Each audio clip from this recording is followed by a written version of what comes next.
เอาเพิ่นว่าสุขีมันเสมอมันคือไม่ความเจ็บก็จะได้ความไข้ก็จะมีเพิ่นว่าสุขีมันเสมอมันคือแม่นข้าแต่เทียนแน่นแต่ปากจึงมาพอพบกันเอาขอสุขีเจริญพรศรัทธาญาติโยมมาแต่ไกลแต่เหนือเวลาต่อไปอาตมาภาพพระอาจารย์บุญวิไลรัตนาวงศ์เจ้าอธิการวัดไตรนาเราสิได้มาเทศมาทีกันต้นให้สุทธาญาติโยมฟังสุขุสุคนเอาอัญชลีวันทาเคารพนอบน้อมคุณพระศรีรัตนตรัยพากันตั้งจิตตั้งใจฟังพระรสธรรมเทศนาเด้อยามปานาตังลัญญามหาปะทาวิงอวนนาเทตาวาภามานาสปิญญาปุเตสุทิเน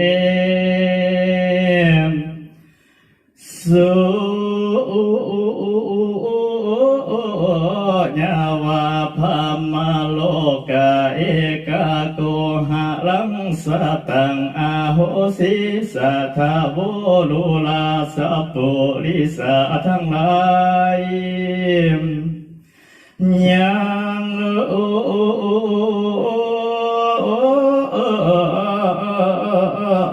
พญาสัพพัญโยตาญาณังอันว่าพญาสัพพัญโยตาญาณดวงใด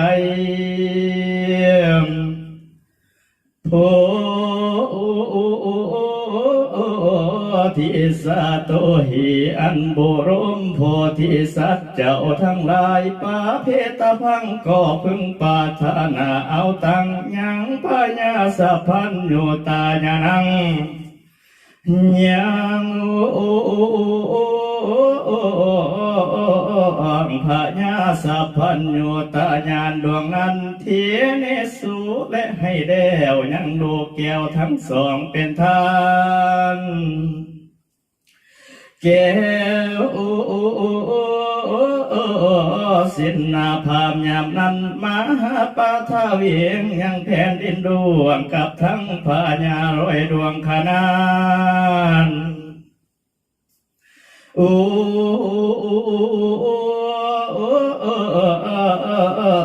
นาเทตะว่าก็ให้ห้องกองวันใบไปมาบ่ขาดโอคาตนาดก็เวหามเทวตาโย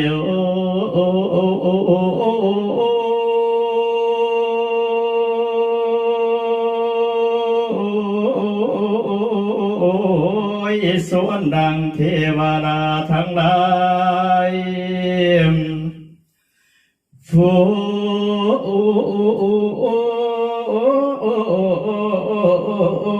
ใหญ่ยังอยู่คู่หมู่ไม้แลผู้ผาสุตะว่าได้ยินเสียงให้แห้งแก้วเขียนไทยทั้งสองเมื่อนางจับมีหัวใจจับแตกจับทารายไปเป็นอันยิ่งจริงต้านจาลาจากันว่าสา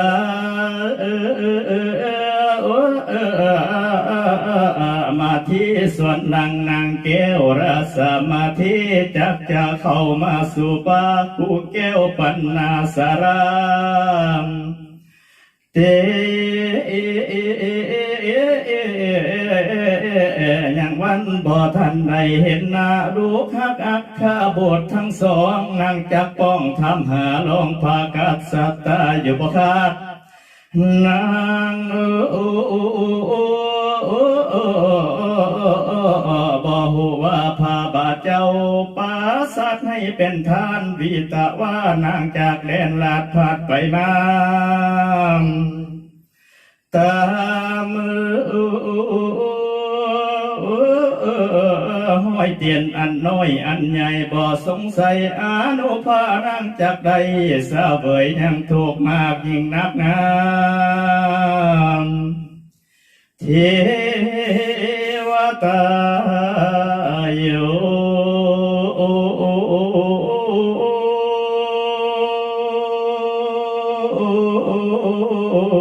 ยสวนดังเทวาลาทั้งหลา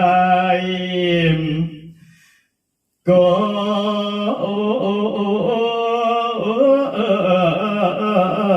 จิงคำบุงบายเทพาบทสามตนรวยคำว่าดูราเจ้าทั้งสามจงนี้ละมิเท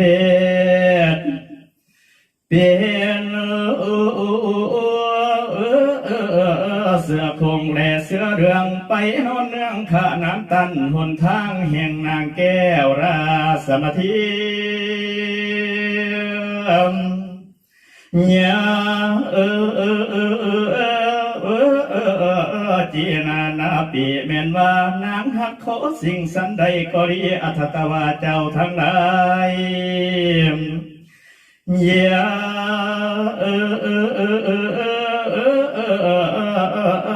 อะไรให้ยังหนทางแก่น้ำแก้วราสมาธิตาบต่อเท่าพระสุริยาอาทิตย์ตกต่ำเขายามคำพอดีจึงให้นั่งมาที่เข้าไปสู่พากูแก้วปันนาสาราตามมาทางปากาเส้นตัวสาธา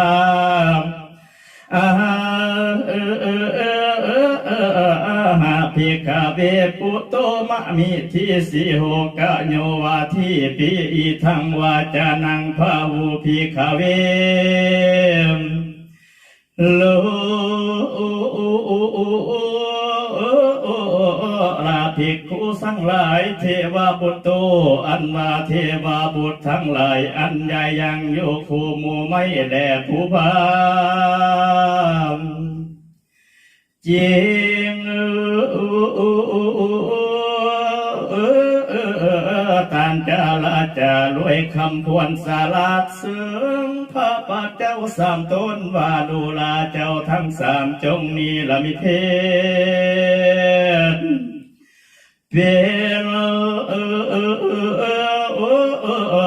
เนื้อตัวพิเศษอยู่ขานันตันหนทางแห่งนางพญาคันว่าป่าวันตกต่ำเขายำคำพอดีจึงให้นางมาที่เขียวคำนางเท้าคำเกี่ยวมาลูกละเจ้าทั้งสามจงมีเทศอยู่ในเขตอรยามยา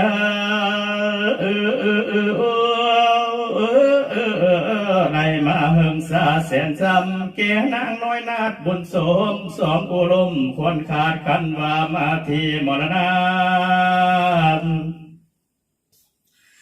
สา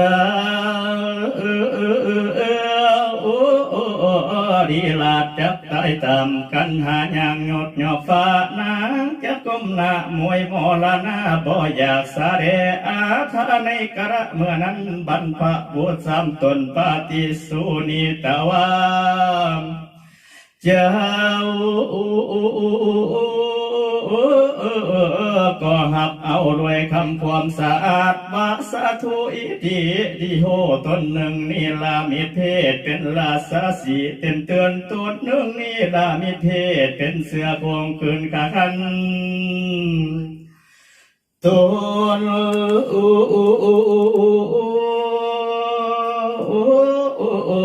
หนึ่งนี่ลามิเพศเป็นเสื้อเรื่องนั่งอยู่ท่าตันภายนาทางที่นางจับมา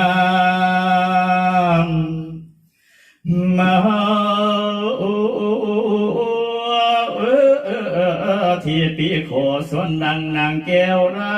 สมาธิใจบอดีตั้งโตเกิดหายหอคำฝันอันบอดีในนาทีขึ้นอนันต์คิงขาน้อยมาที่ก็สะบันใจ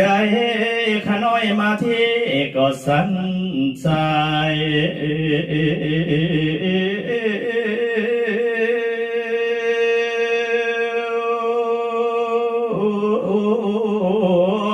ไปมา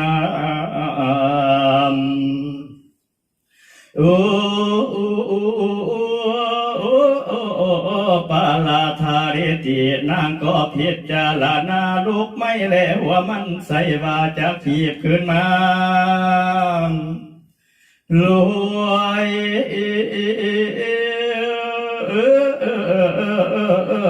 คือถึง53 ภากษัตริย์พอลูกทุกแยบอยู่รุ่นดังปุพพานิมิตตั้งอันว่าปุพพานิมิตอันบดีมี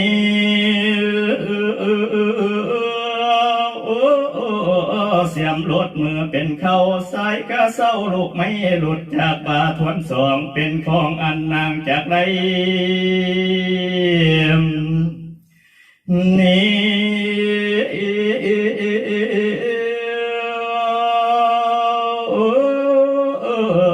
ภาคอยากลูกไปไกลทักขีเนตากะเมนกำคู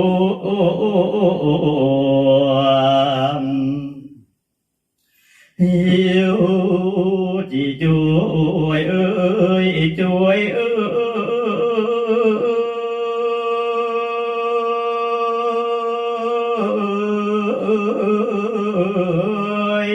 เป็นเหตุอันนางจากไล่ให้เสียน้ำตา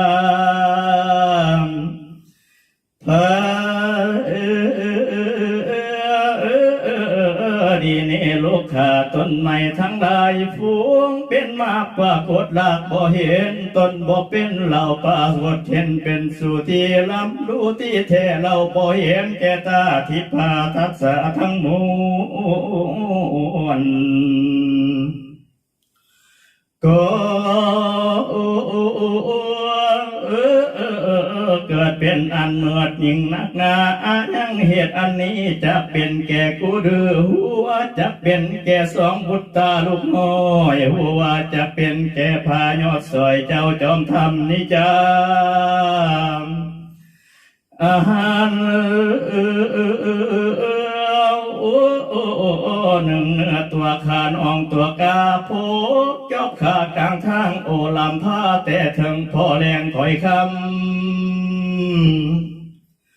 ตา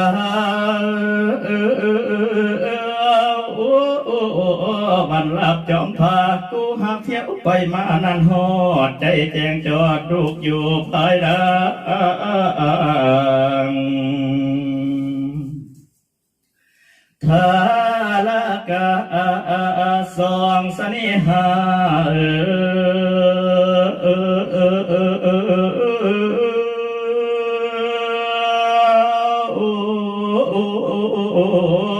แก้มไทย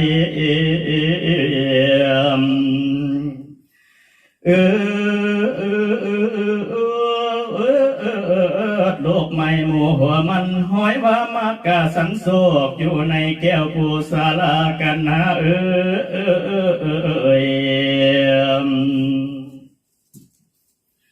หายหาแม่มันละลำบาก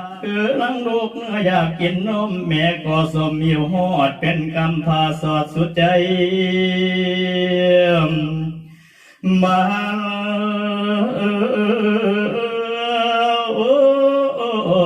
นี่ตาวันใสละหอยตัวคำคอยยามแดงมาอีดูดีสองพิมพ์แพงเจ้าแม่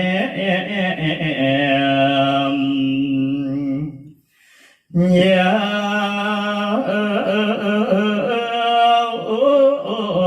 นำแต่วันสวยคือลูกงัวควายงามแงกอยู่ท่าแม่ของสมอาเนตนาเอโกแม่ก็สมที่ฮอดคือหลังลูกของน้อยอยู่เนื้อตมนาอีดูดีสองโอลมกอมเกียงกูแม่เลี้ยงลมขวัญบัดนี้แม่ก็หนีไปภายน้ำปา